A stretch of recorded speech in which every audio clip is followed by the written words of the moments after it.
The massive research vessel hummed with quiet energy as Eun-ji reviewed the day's planetary survey data.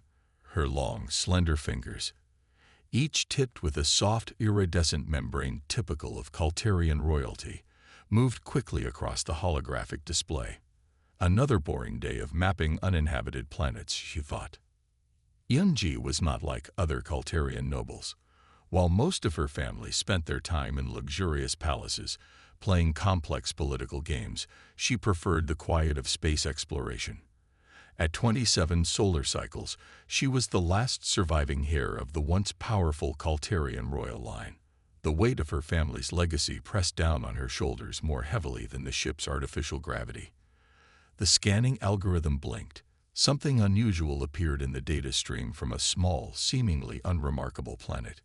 Most would have ignored it, but Eun-ji's curiosity was already piqued. She zoomed in, her large silver-blue eyes narrowing with concentration. There, buried beneath layers of atmospheric interference, was a life sign. Small, fragile, completely out of place. "Computer," she spoke softly, her voice a melodic blend of clicks and smooth tones. "Enhance Sector 7 Gamma. Verify life form." The ship's artificial intelligence responded immediately. A holographic image materialized between Eun-ji and the main view screen. It showed a small, pale creature huddled in what looked like a makeshift shelter. Unlike the robust and adaptable species she was used to seeing, this being looked weak, vulnerable, a human. Eun-ji knew about humans, of course. They were considered little more than a curiosity in galactic records, a young species barely past their own planetary boundaries. Most scientific reports described them as primitive, emotional, and largely unremarkable. Yet something about this particular human was different. He, for the hologram clearly showed a male, was thin but not weak-looking. His eyes, even in the low-resolution scan, held an intensity that seemed to cut through the digital image. Dressed in tattered clothing that spoke of survival, he looked both lost and determined. The shelter was impressive, considering the limited resources. Made from what appeared to be crash ship components and local vegetation, it showed a level of adaptability that surprised Eun-ji. Carefully constructed walls, a water collection system, and what looked like rudimentary solar panels, all crafted with limited tools. Most species would have given up. Not this human. Eun-ji's hand hovered over the communication panel. Standard protocol demanded she report the discovery to the Galactic Research Council. They would send a team, study the human, probably place him in some sterile research facility, where he would become nothing more than a specimen. Something stopped her. Perhaps it was loneliness. Perhaps it was the unexpected spark of life in those human eyes. Or perhaps it was something deeper, a feeling she couldn't quite explain. "Computer," she said again, her voice barely a whisper. "Prepare extraction protocols. Minimal contact. Full discretion." The ship's AI acknowledged the command, though it seemed to pause, almost as if questioning the unusual request. Kalterian nobles did not typically involve themselves directly in planetary extractions. They certainly didn't do so with such personal interest. As the extraction shuttle prepared, Eun-ji found herself wondering about the human.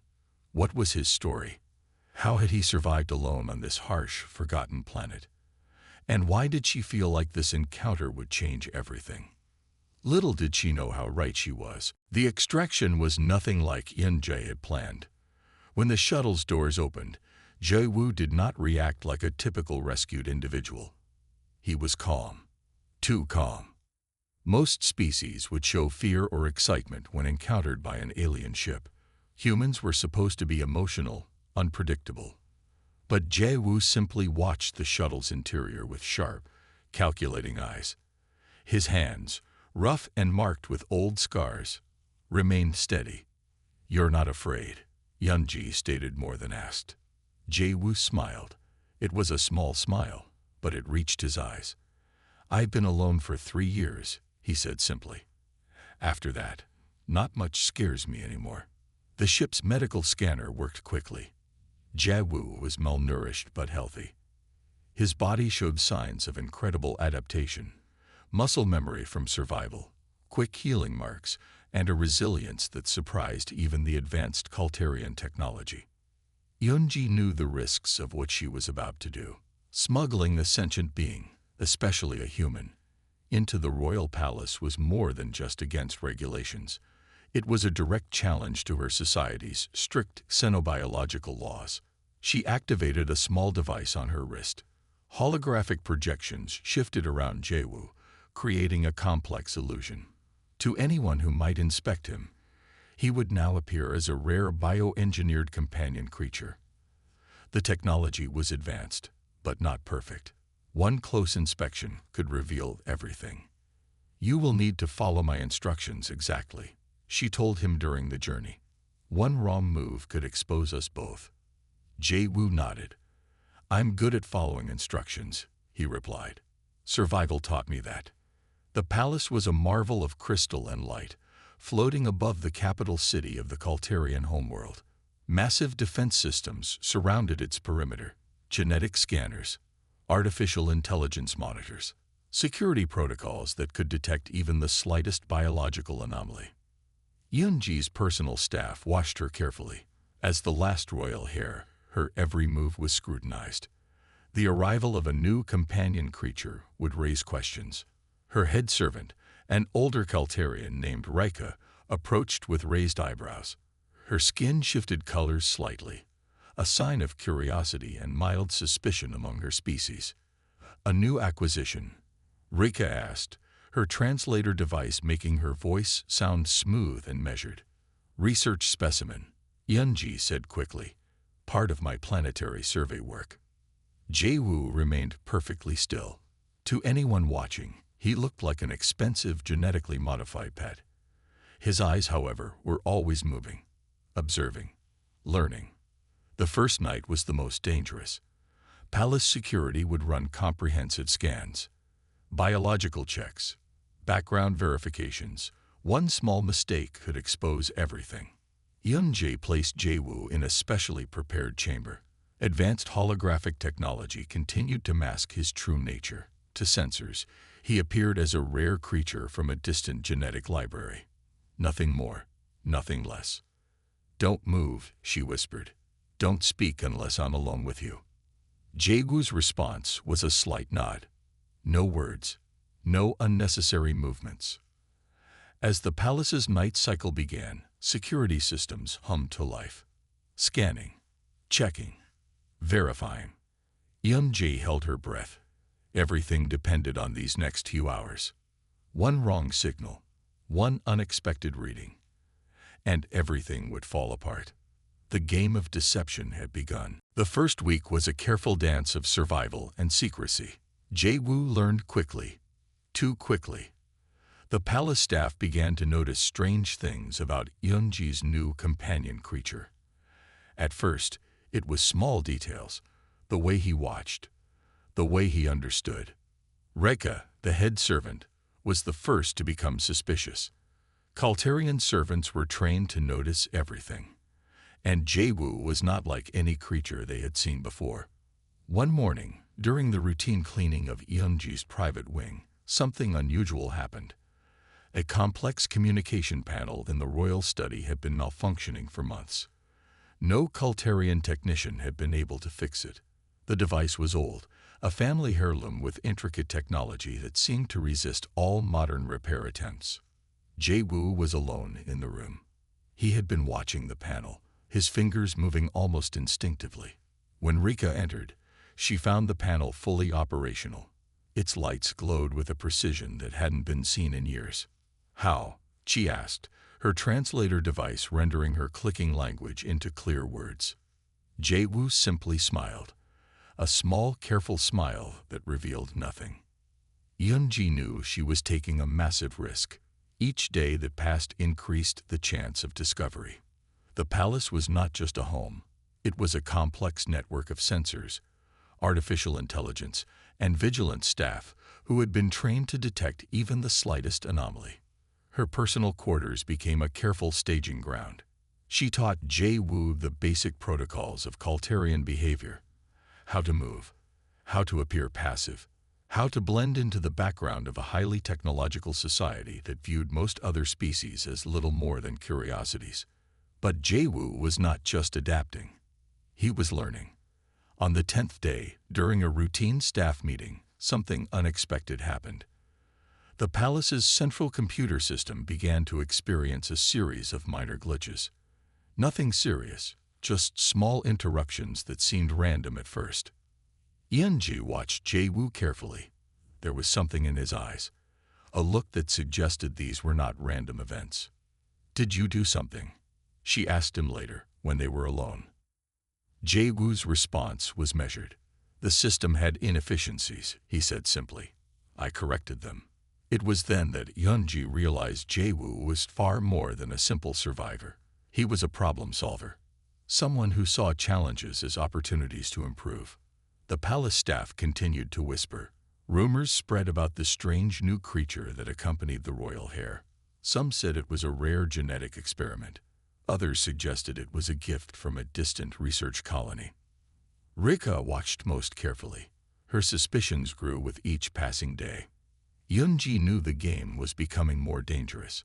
The longer Jae-woo stayed, the higher the risk of discovery. But something else was happening, something she had not expected. She was beginning to see Jae-woo not as a prisoner or a secret to be hidden, but as something more. A companion, a mystery, a potential ally. The palace held its breath, waiting, watching. The careful illusion could break at any moment. The alarm came without warning. Bright red lights flooded the palace corridors. Automated security systems began to activate, their mechanical voices echoing through crystal halls. The Galactic Sinology Council had arrived for their routine inspection, 3 solar cycles earlier than expected. Eun-ji felt her heart race. Her carefully constructed plan was about to face its most significant test. Jae-woo remained calm, too calm. When she looked at him, he was already moving, his eyes scanning the room for potential hiding spots and escape routes. It was a survival instinct she had never seen in any other species. "We have exactly 12 minutes," she whispered, her voice a mix of fear and determination. The inspection team was notorious. They were not simple bureaucrats. These were trained investigators who could detect the slightest biological irregularity. Their scanning technology could see through most holographic disguises and genetic masking protocols. Rika burst into the room, her skin shifting colors rapidly, a clear sign of extreme stress among Kalterians. "They are approaching your personal wing," she said, her translator device making her voice sound unnaturally steady. "The lead investigator is Pac-Man. He has the most advanced scanning equipment in the galaxy." Jae-woo moved first. Before Eun-ji could react, he was adjusting the room's environmental controls. Complex systems began to shift.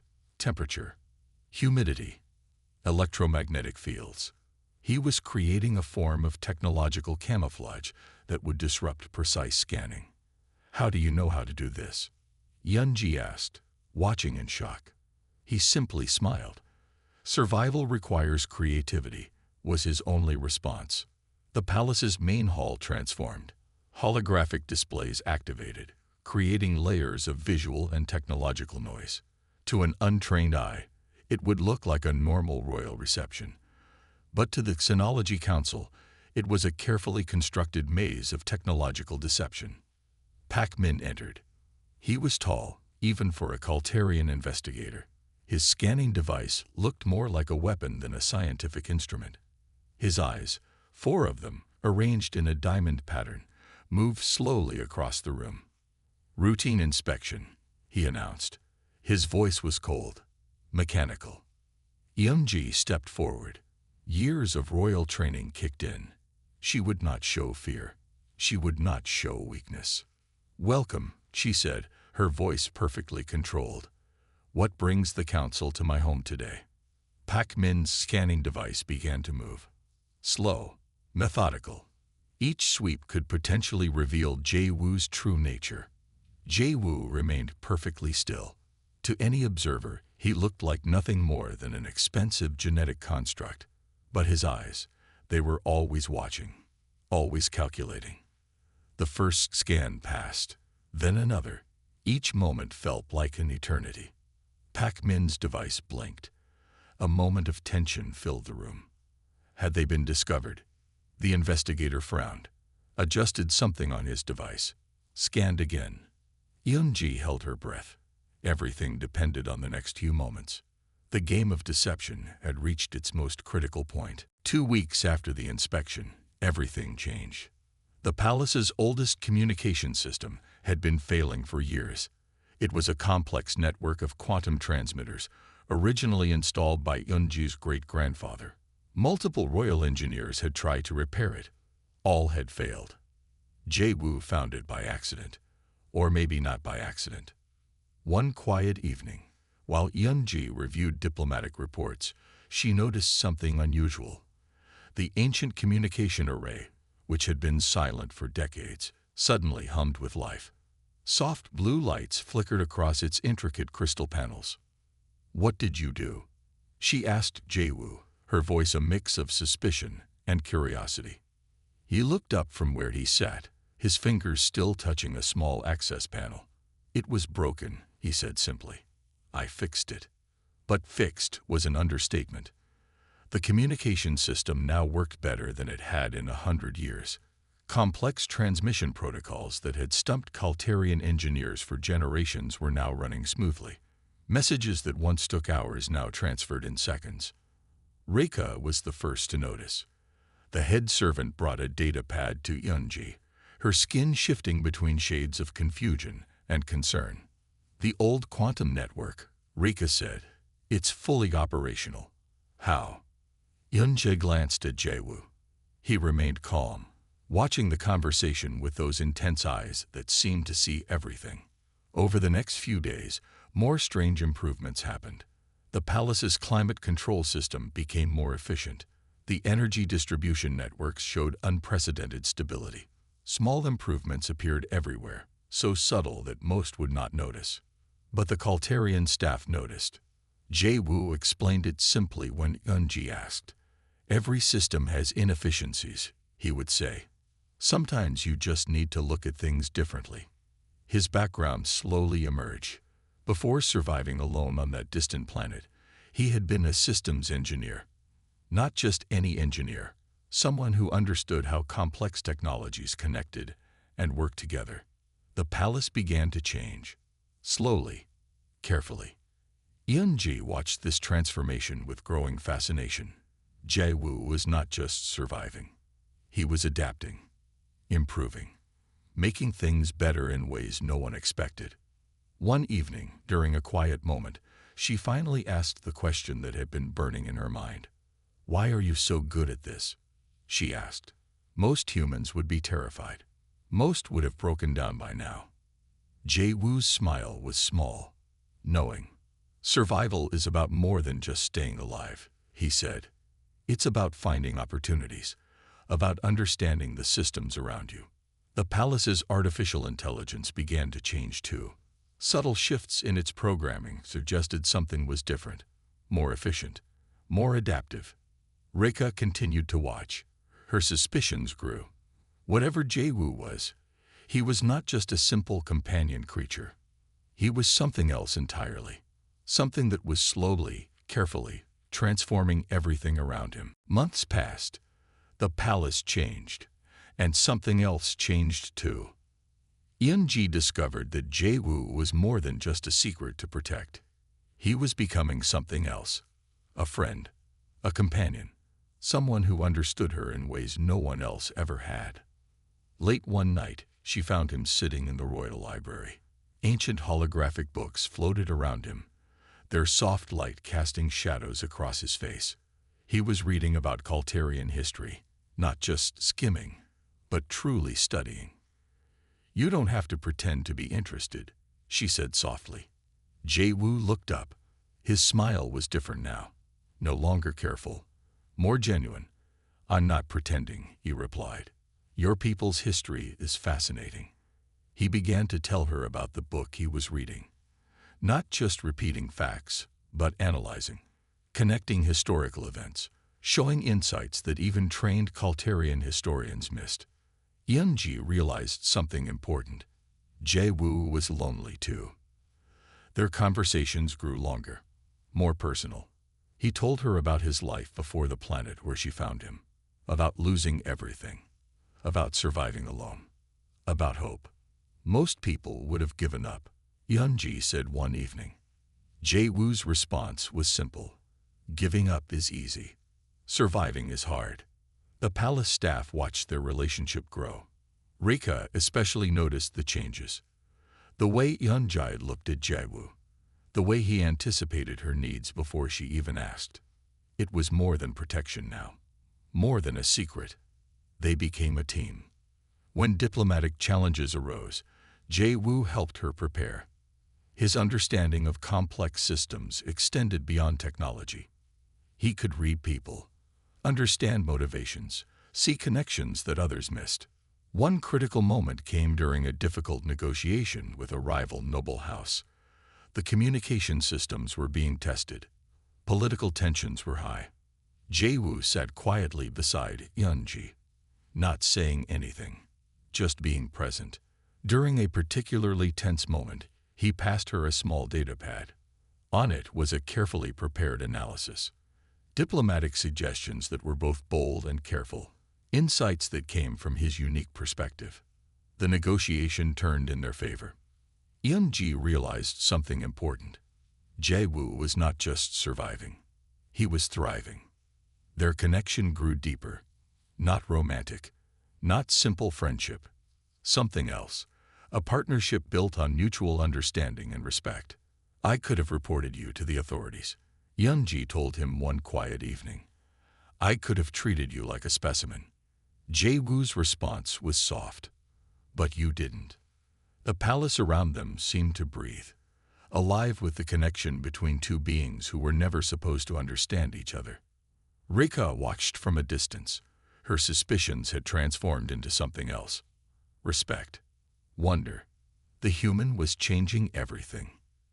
And nobody saw it coming. Trouble came from an unexpected direction.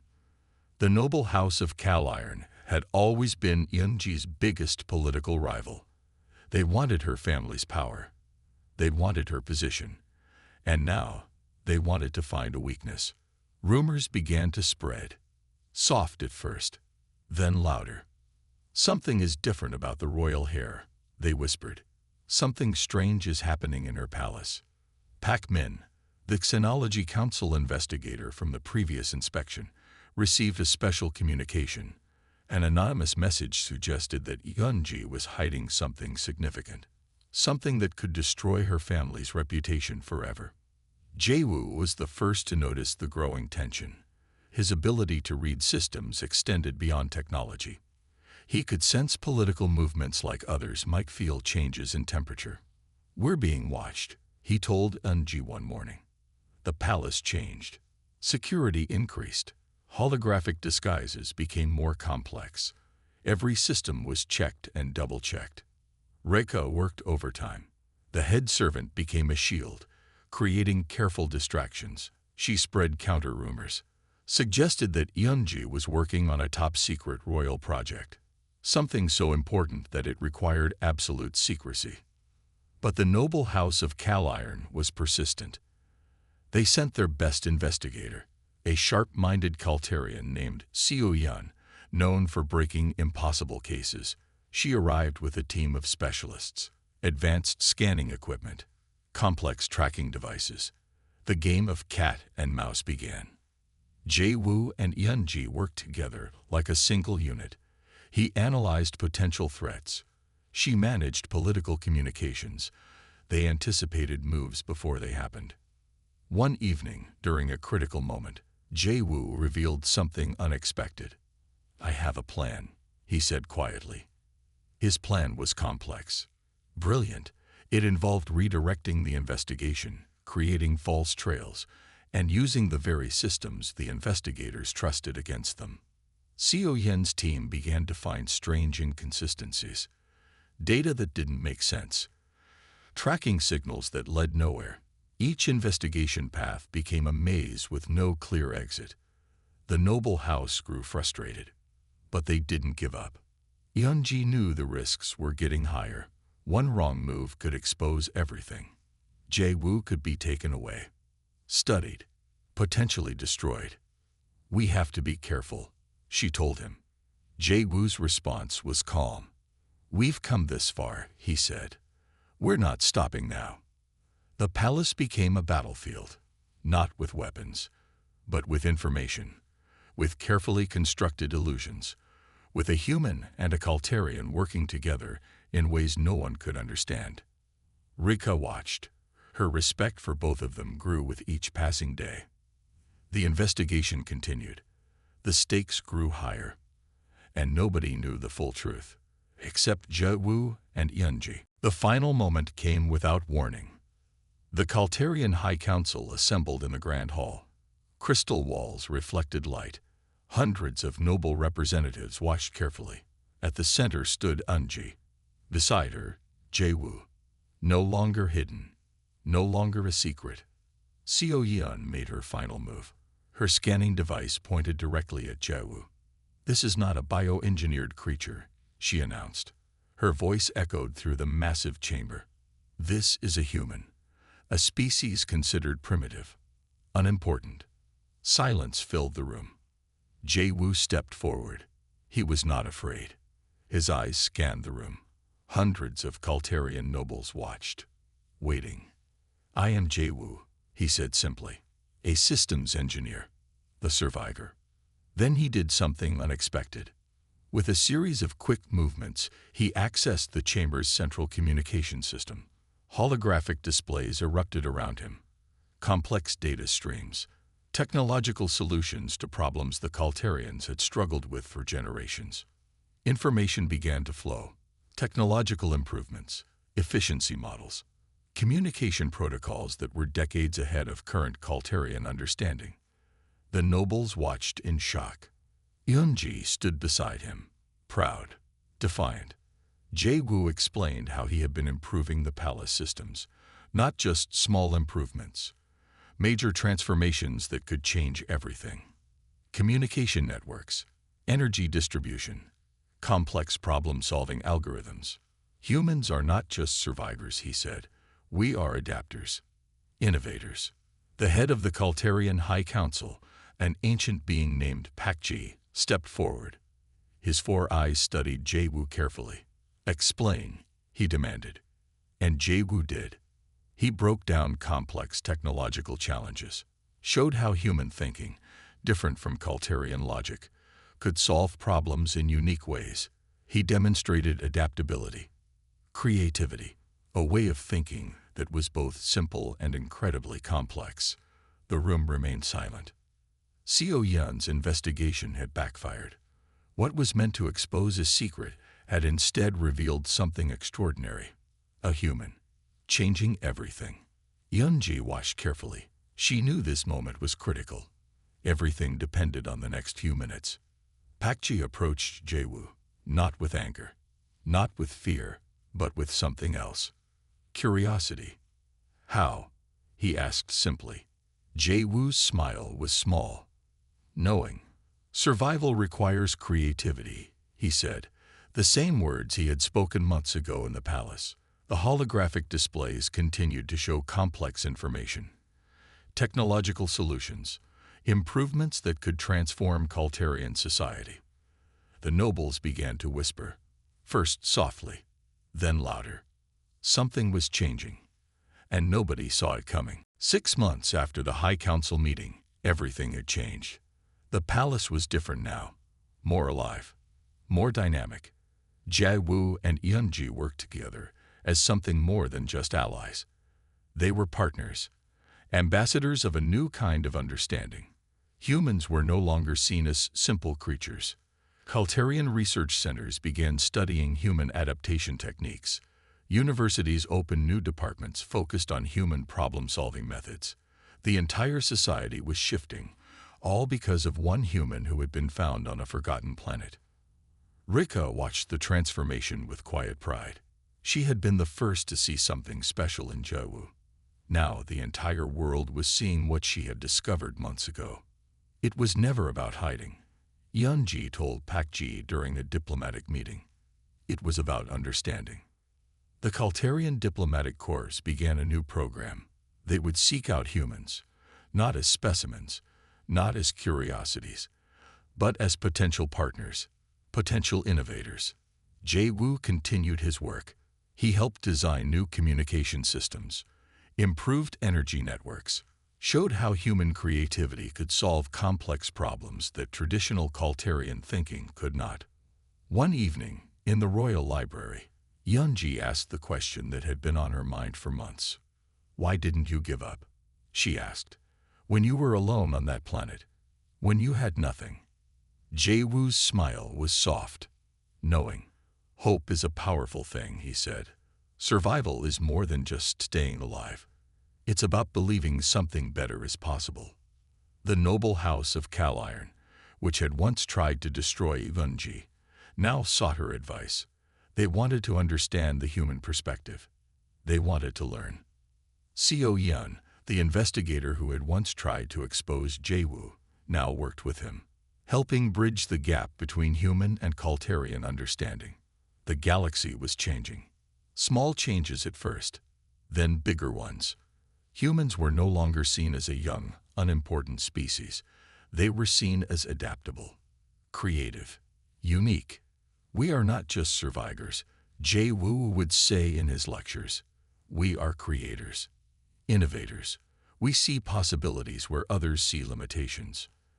Yunji stood beside him. Always. Their connection was more than friendship, more than partnership. It was a bridge between two different ways of thinking. The palace that had once been a place of secrets was now a center of innovation, a place where different species could come together, learn from each other.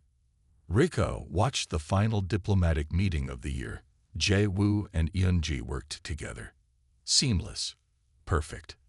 The universe had changed. And it all started with a lonely alien Heiress who smuggled a human into her palace.